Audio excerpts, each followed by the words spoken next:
Waktu tu dekat waktu tengah hari, waktu makan. Lepas tu Umar datang. Umar tengok Umar kat dalam masjid, tanya apa hal. Umar kata aljo lapar. Oh sama saya pun juga lapar. Rasulullah datang. Seragam kamu berdua ni waktu tengah hari. Apa hal kat masjid? Aljo. Bagi dia kata sama. Saya pun saya pun lapar. Kenapa nak maju tu? Takkanlah tak tahu nak makan, takkanlah tak tahu nak kerja, sampai berhutang. Ni seorang Nabi daripada lahir sampai wafat. Apa sebenarnya? Sebenarnya agenda dia adalah agama, pengorbanan untuk kita. Dan agama ni tuan-tuan, tanpa agama, orang kaya gagal, orang miskin gagal, orang tua gagal, orang pandai gagal, semua gagal. Tak mungkin. Agama ni disebut ulama waf'un ilahiyyun yad'u ashabal uqul ila al-qabul bima ja'a bihi rasul. Suatu peraturan yang agama ni dia peraturan hidup, panduan hidup, tata tertib hidup, macam mana kita nak pandu hidup kita daripada lahir sampai wafat. Tak boleh kata agama ni dalam masjid, tak boleh kata agama ni bulan Ramadan, agama ni ada kematian. Tak. Agama dalam pakaian, agama dalam makanan, agama dalam perhatian kita, agama dalam fikiran kita. Agama. Dengan agama inilah kalau kita lihat pengorbanan telah dilakukan oleh baginda. Macam kita, saya buat contoh lah. Macam satu keluarga, bapa. Kalau bapa asyik pentingkan diri dia, baju nak pakai mahal-mahal, kereta nak mahal-mahal, makan nak sedap-sedap, macam mana anak dia? Dia tak peduli kalau nak hidup, nak mati, ya, aku mau special, bergaya sepanjang masa. Apa nak jadi dengan anak? Tak sanggup berkorban. Anak sakit-sakit lah, anak demam-demam lah. Dia penting bergaya, hidup sehat. Dia hidup dengan pakaian mahal-mahal, hancur. Sebab itu baginda telah memberikan contoh. Hari ini kita kembali kepada panduan baginda. Kita ambil apa yang baginda telah tunjuk pada umat daripada lahir baginda. Allah sengaja. Kalau kita tengok kenapa Abu Talib tak beriman, kenapa? Tak lain takkan kerana Allah nak tunjuk kesucian Islam ini, kesempurnaan Islam ini, serelevannya dia. Ada tidak ada satu lubang yang boleh masuk, ruang yang boleh dicelah oleh mana-mana musuh. Nak kata Muhammad ni ada didikan, ada desakan, ada ajaran, bapa dia ajar, ibu dia ajar, tak. Dan Allah nak beritahu bahawa agama ni hak mutlak Allah. Muhammad sendiri pun tak boleh buat apa pada pakcik dia. Tak boleh buat apa.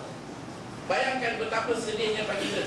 Tahun itu tahun kesedihan di mana dua benda berlaku. Satu, kewafatan Abu Talib. Yang satu lagi, kewafatan Khalid bin Umar.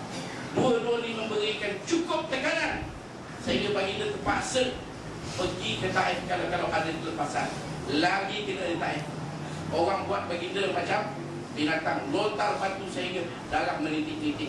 Malaikat didatangkan oleh Allah, malaikat gunung datang menawarkan pertolongan. Subhanallah, tak ada orang yang begitu besar wibawanya, besar himmahnya untuk agama. Sebab itu hari ini kita kena balik kepada agama. Kita tengok agama.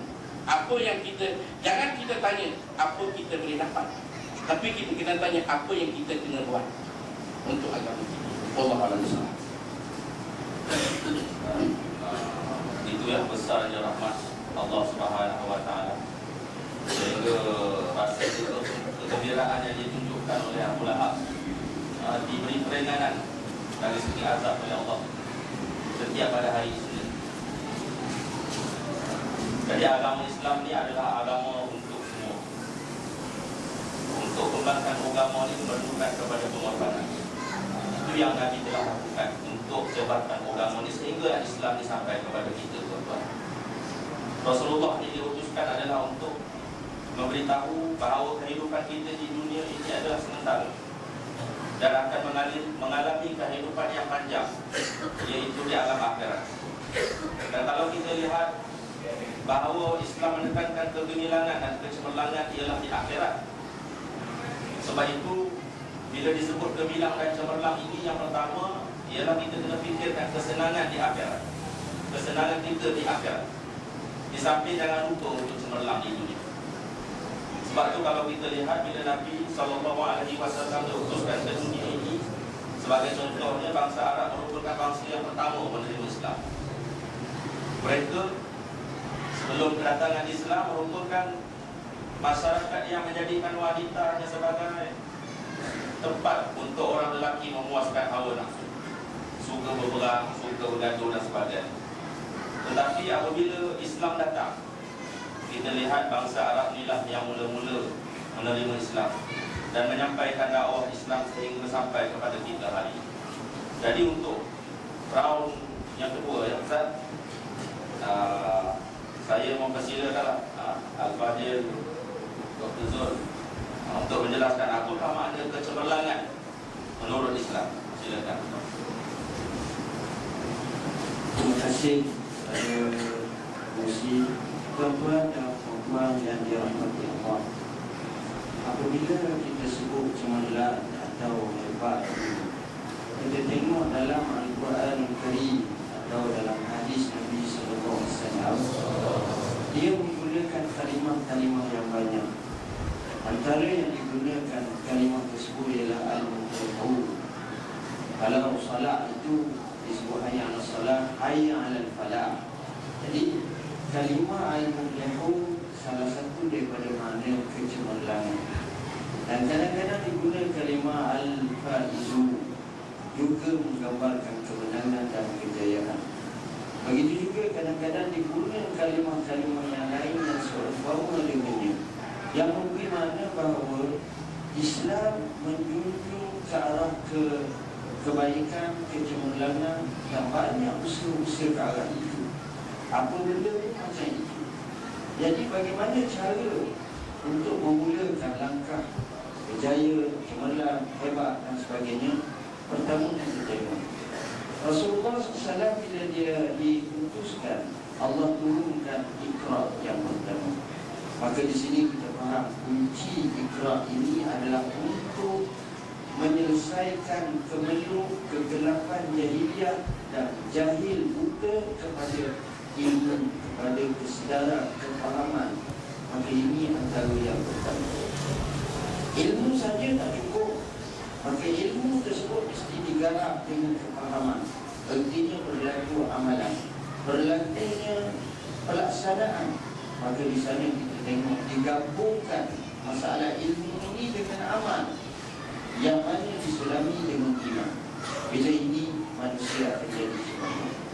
Walaupun itu dalam meniti ke arah kecemerlangan, kita akan dapati bahawa Nabi mengajar kita supaya ada satu sifat namanya itqan.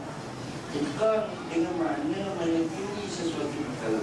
Inna Allaha yuhibbu amdan iza amila amalan ayyuhina. Allah Subhanahu wa taala masukkan kepada seorang hamba bila dia buat satu perkara itu, dia menekuni perkara tersebut, dia bersungguh-sungguh.